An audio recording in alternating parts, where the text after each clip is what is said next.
Salama family, welcome back to Stepping Stones to Homes, Brother Tour. Listen, as you guys know, we're in Gaborone, Botswana. A lot of you guys are going to ask us questions about can foreigners rent or buy land here. And today we're going to be speaking with the CEO of Zan's Hammer and Heels Property Services. She's going to tell you all your answers to those questions. All right, so guys, stay tuned. And of course, at the end of the video, please like, share, and subscribe. All right, Salama. Salama everybody. So today we're going to be interviewing a realtor here in Botswana, and she's going to give us some valuable information about the process for renting or buying homes or properties here in Botswana. So if you want to go ahead and introduce yourself. Hi everybody, my name is Zanele, Janet, a realtor. I basically do everything here. Property valuations, property management, agency, that is sales and lettings. Thank you. Okay, so we wanted to give you guys just like firsthand, kind of out of the horse's mouth of what the process is and the cost of actually renting or buying a property here in Botswana. So I'm gonna go ahead and ask her a few questions, just so you all can have that information for if anybody is trying to relocate to Botswana, or even if you just want to come and visit. So the first question is, like, what's the process for renting? Are there any special work permits or any type of permits that you would need to actually rent a property here? All right, cool.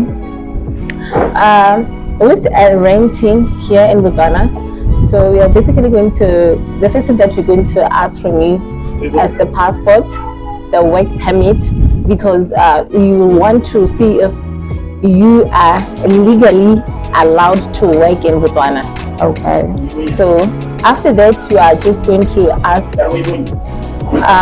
if maybe you are renting with a company. We're just going to ask the company documents. The company documents, that is the certificate of incorporation, the share certificate, to see shareholders and all that. And we are also going to ask you to bring passports or national identity for your shareholders and all that. Okay. Okay, so if I just have a passport, I can rent a property here? Yeah, you can, but we are also going to need you to be having proof of employment, that is steady income. Okay. And does that have to be employment in the country, or can it be employment that you have outside of the country as well? If you are employed outside and you want to rent here, then somebody has to like co-sign for you, maybe a grantor, okay, or somebody who's a citizen of Botswana.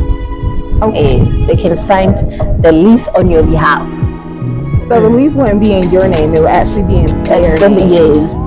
So that if anything happens, then he or she will be liable. Oh wow! Okay. So how are the lease structured here? Like, is it a month-to-month lease? Is it 12 months? Because like when we were in Tanzania, the leases there, most of them were you have to pay for 12 months up front. So is it like that here, or is it month-to-month? Okay, our leases here, we've got like month-to-month, or 12 months, or 2 years. It depends on the type of lease that you would want. For instance, we've got short-term listings. Maybe you would want to come to both for 3 months or 6 months. Okay. Yes. So they do have short-term. Yes, we've got short-term. Free. And what about deposits? How does that work? Do you need a security deposit? In the U.S., we have first, last, and security. Same here. So it's first, last, and security here as well? Same here. Okay. Same here.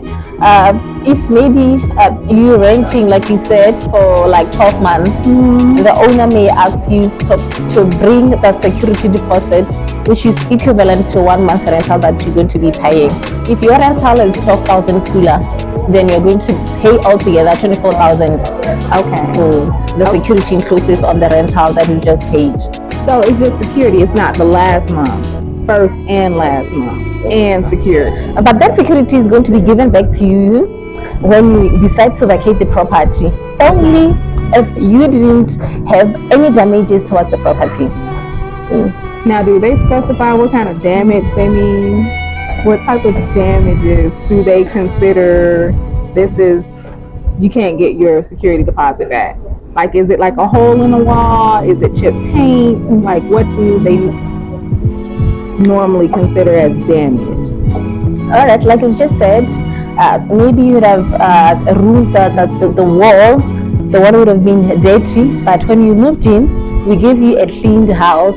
So now you would have to find somebody to paint the house. So what we're going to do is that the landlord, the owner, will be painting the house with your money, and they're going to give you the balance from that. If maybe you made a hole in the wall, they're going to find somebody to fix that hole, and they're going to give you the balance. Okay, that's cool. So if y'all come here, make sure y'all don't dirty no walls. Keep everything clean, or you're not getting your deposit back. Okay, so how is rent typically paid? Do you pay with a bank or cash?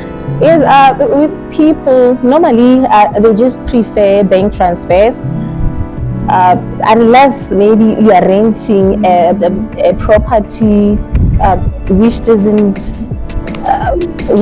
which is low cost. I mean. But here in Bots, we just allow bank transfers and cash deposits. Okay, now would those bank transfers only be the banks here in Botswana, or could they be international banks as well? You can decide. Okay. You can decide as a renter. It just depends on you as a renter.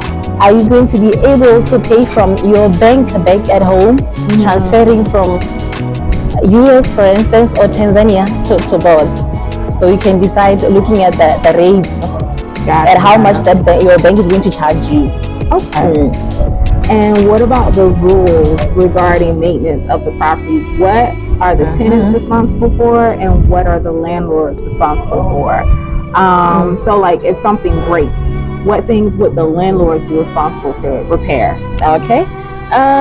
The landlords or the owners of the property are going to be the ones who are going to be liable for the damages, unless otherwise stated in the lease that if something were to happen to the property, then you as a renter, you're going to fix it. So that would be actually documented in the lease. Thank you. Okay. So it's always best to read, understand your lease before signing it. Gotcha. And what about any types of disputes that may come up between the landlord and the rentee? How does that work out here? We've got the Land Tribunal. It's a branch in the Ministry of Lands and Housing here in Bots. This typically covers those disputes, quarrels that the tenants and the landlords may have. Also, you can engage your local attorney to help you with such disputes. Yes. And so you would recommend, if you are going to be renting, to have an attorney. Have an attorney. Not really. Okay, so I don't think I have any other questions about renting. A little later, we're actually going to take you on some tours of some different properties to show you what you can actually get for your money here in Botswana. But right now, we're going to talk about buying property here in Botswana. And my first question, because I am not native born Botswana, I would have loved to have been y'all. It would have been nice. They have a lot of perks here if you're born in this country. But for foreigners here, are they allowed to buy property here? Are they allowed to own land outright? Okay. Foreigners are basically allowed to own property here. Yes. It will depend on our tenant systems. We have the freehold land, the customary land, and the travel land. But with the customary land, they can only list it just for a duration of 99 years. And with the freehold land, they can buy that ownership, because as ownership is in perpetuity, so it's forever. Okay. And with travel land, it's kind of tricky nowadays. The only way you can buy travel land is if you are buying with a company and a Botswana, a citizen of Botswana, is a shareholder, and that Botswana has to have highest share in the company. Gotcha. So it's kind of similar to Tanzania, because that's kind of how it was. They had to have more shares. Yes, it is like that here as well. Okay. So freehold land for foreigners, you think that would be the better way to go if you're a foreigner looking to purchase? Most definitely. Gotcha.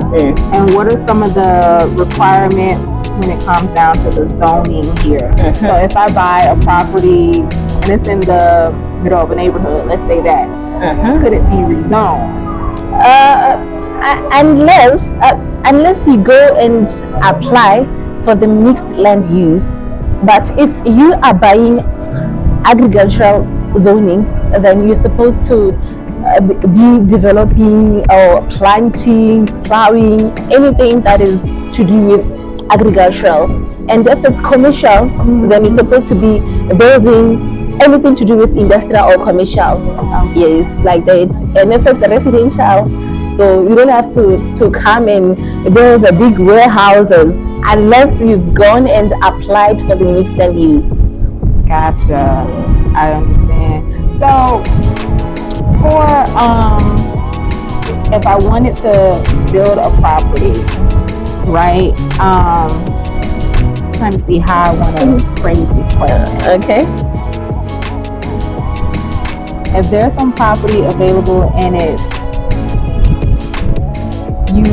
it's a neighborhood, right? But there's nothing around it. You only have to apply. You're saying for if it it's to just be bare land. Yes. And you want to build something different from like residential. From residential, then you need to apply. Gotcha. And is there land actually available for farmers? I'm sorry, for foreigners who actually want to do farming? Yes. There's land, like I said, because with farming, you can only do farming with tribal land. You cannot do farming with freehold or customary land. Gotcha. Wow. Okay. So in order to do farming, you have to have a business. Okay. And you have to have Botswana on the business, and you have to own more shares than you for you to actually get tribal land that is for farming. Thank you. Understood. Alrighty.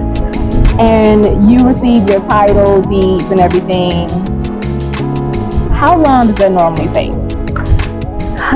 With title deed, you can put up an application at the deeds, the Ministry of Lands. But it's a lengthy process. It's going to require you to have a local attorney, like a lawyer, to help you with that one. Normally, it depends on the location and your lawyer, how fast it's going to be. But normally, it just takes maybe 2 or 3 months. Normally 2 or 3 months. I heard something different. I heard it can take up to a year from somewhere. It can take up to a year only if maybe you had applied for subdivision of that land. Oh, gotcha. And when you're purchasing land, what things do you normally check for? Because I know when it comes down to land, sometimes you can have disputes of this was my family's land. Yes. So what things should we check for if we want to actually purchase land? All right. You can check the title deed. Like I said earlier, your lawyer can help you with that. They can check the previous owners of that title deed to see if maybe the unpaid taxes, because if maybe the unpaid taxes, then that debt you're going to incur it's going to be your responsibility now. Okay. And also if that property maybe the previous owners had some disputes, that means you are also going to be affected by those disputes. So your lawyer has to first take off everything, like make sure you're not buying a property which has disputes.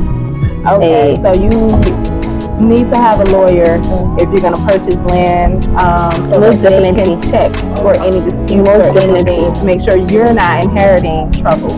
Most definitely. So, what's the cost normally, fees involved with purchasing land? All right. We've got the transfer duty. It's normally 5% of the property value. Okay. Transfer duty, which is 5% of the property value, and we've got the legal fees that are ranging between 2 or 3%. The lawyer Property fees. value as well. Yes, Okay. and we've got the agent commission as well, which is 5% of the sale price. So if it's a house that's around 1.2 million, then you're going to pay then 5% of the sale price.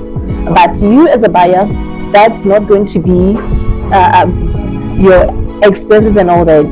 The seller is the one who's going to be liable for those expenses. You as a buyer, you are only going to be liable for the transfer duty and the legal fees. Understood. Yes. Understood. And are there any taxes on when you purchase property? Yes, there are taxes. You're going to pay at around 5% of the sale value, but for 5% only for locals. So with foreigners is going to be a bit high. I still have to I was gonna say, confirm. And are there actually annual taxes that you pay on property here? Yes, Do you know? they are. They are. You got, and they're due every year annually for I think that they're due every first of April. Is, and you have to have paid those rates and everything. Are the rates based on the cost of the property, or is it a set rate? Or No. The rates are going to be set according to the location of the property and the value of the property. value, right? Yes, Okay. location and thing. So this wasn't one of my questions, but just curious. Okay. What's the range for taxes here for that?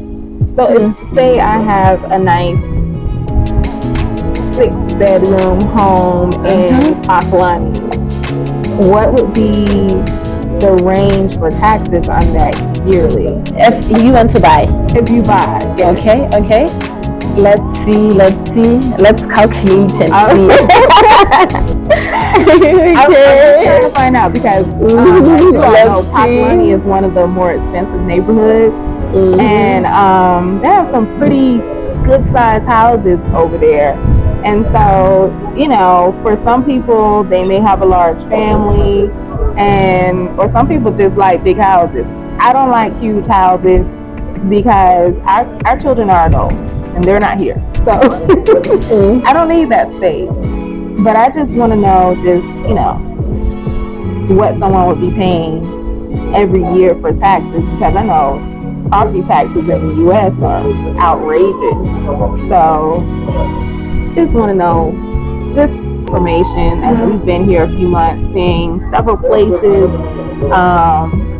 several communities, and we plan on visiting more.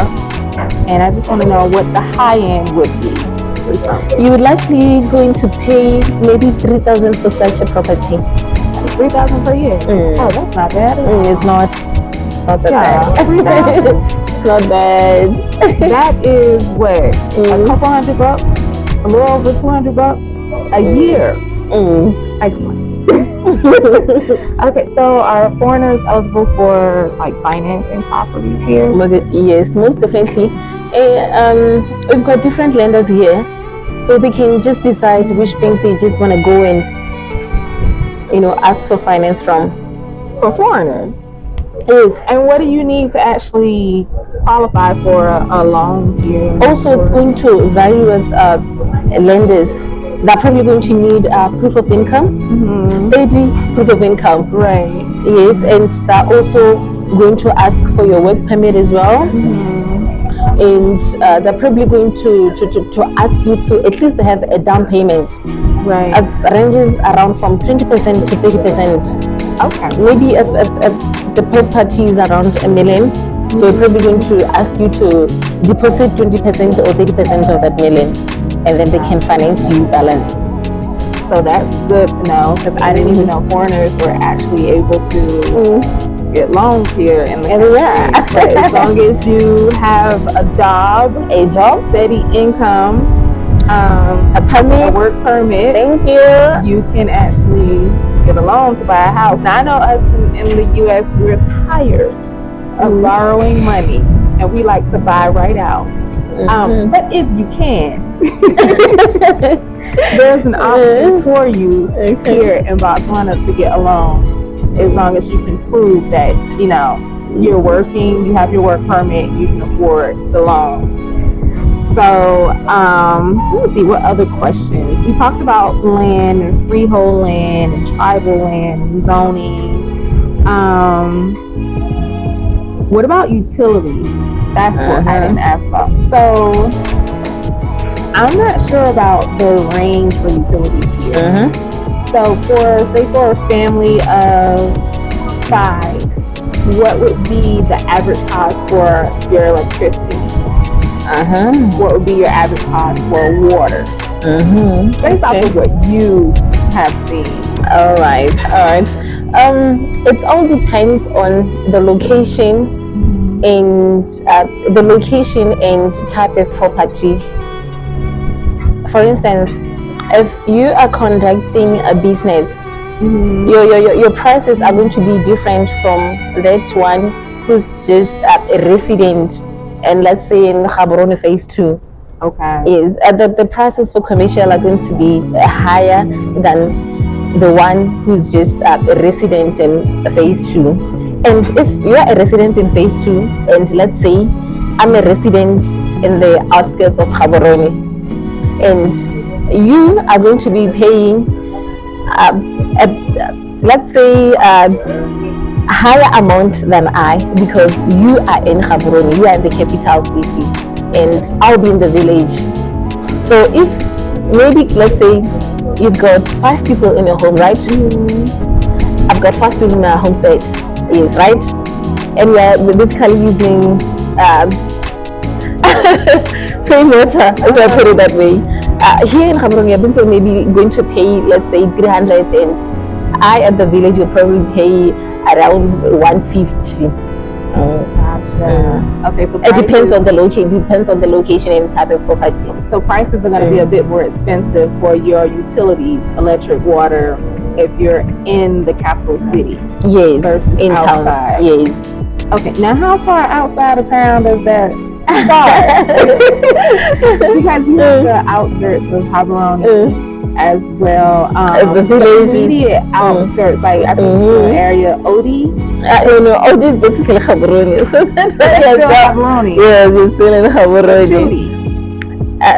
It will be a bit. The prices will differ. So these are areas that are kind of like on the border of Gaborone City. So I was just wondering, like, how far out do they consider like outside? And when you buy a house, you move into your house. Are there any fees to connect the water or the electricity? Yes. If maybe, let's say, you are in Gaborone, what you need to go and apply for water, and then they can come and assess everything. And then if, like, for instance, my neighbor has electricity, then it's not going to be costly for me, because already my neighbor has an electricity. But let's say, like you said, you mentioned Odi.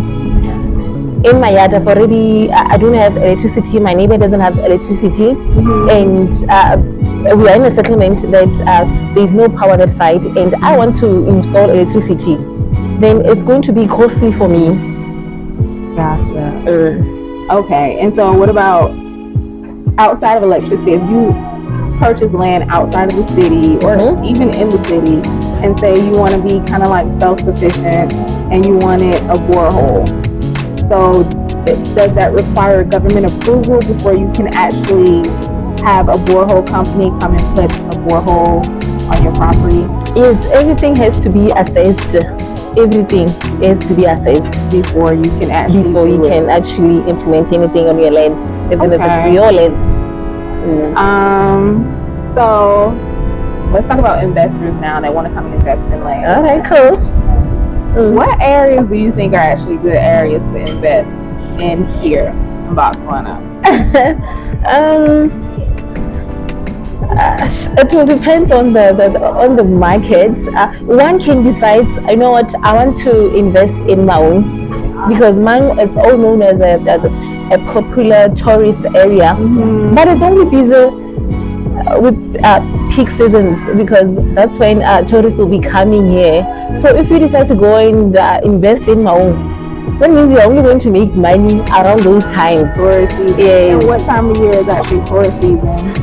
Towards December or April or September. Yes. Okay. Gotcha. So my own. Why not Gaborone? Yes, I mean you can try and invest here because I mean Gaborone is the capital city of Botswana. It's got a larger population than any other town or village here. So it will be best to invest here in Gaborone. So do you get more tourists in Maun or Gaborone? I'm not sure about that, but I think they'll just come to Gaborone and then fly maybe to Maun. Yes. Okay. Gotcha. I'm surprised you didn't say Kasani. Okay. That's cool. So what's like the property value right now? Like, are the property values on the rise or have they dropped? We've been having a stable property market here. I mean, it will be increasing. But I think it's only fair to say this. Our property values have been increasing.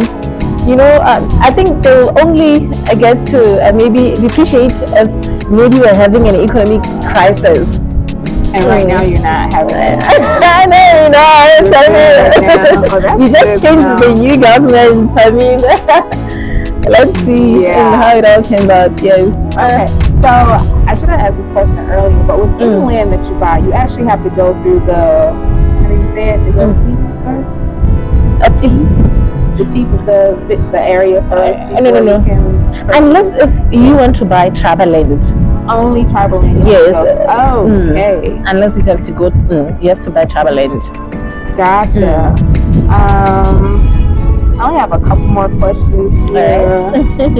So I know you said it earlier, but I'm gonna have you say it again. What do you assist with when it comes down to buying property? Do you do residential, commercial, farming? Do you do a lot? What all do you do once again? All right.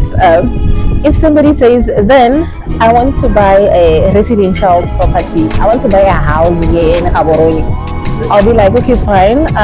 What's your preferred location? We have Pagalani here. We have phase 2, we have golf estate and all that. And I also have to ask my client, what is your budget? What is your budget? And what home do you really like? A single family home, a double story, or what? I have to have, you know, those requirements that you as my client will be and then I can have a list of properties, and then maybe I can show you and then also negotiate on your behalf, and then we can take it from there. Gotcha. That was my next question. Do you help with negotiating the properties? That's excellent. Okay. So you all, I don't have any other questions. That was very insightful, even for me, because I've been here a few months and you know, we don't know a lot of people here. I'm gonna be honest, it seems like people stay more indoors here. When we were in Tanzania, people were everywhere walking around. So I feel like it was easier to meet people in Tanzania. But here everybody's working and on the go. And so, you know, it was very insightful to meet and to talk about how renting or buying property is here in Botswana. So what we're going to do, we're going to have all of her contact information in the description box. So if you are planning on making a trip here to Botswana and maybe you want to find out about some properties, if you're planning on relocating, then, you know, check out her information and link up with her, and she'd be happy to show you around and then show you what's available here in the country. So I don't have anything else. I appreciate it so much you coming out to talk to us and giving us this information. And you know, if we have any more questions, or our viewers have any more questions, we'll make sure that we link up with you. All right, So we cool. appreciate it so much. Thank you. All right, everybody, that's it. Thank you all again, and salama.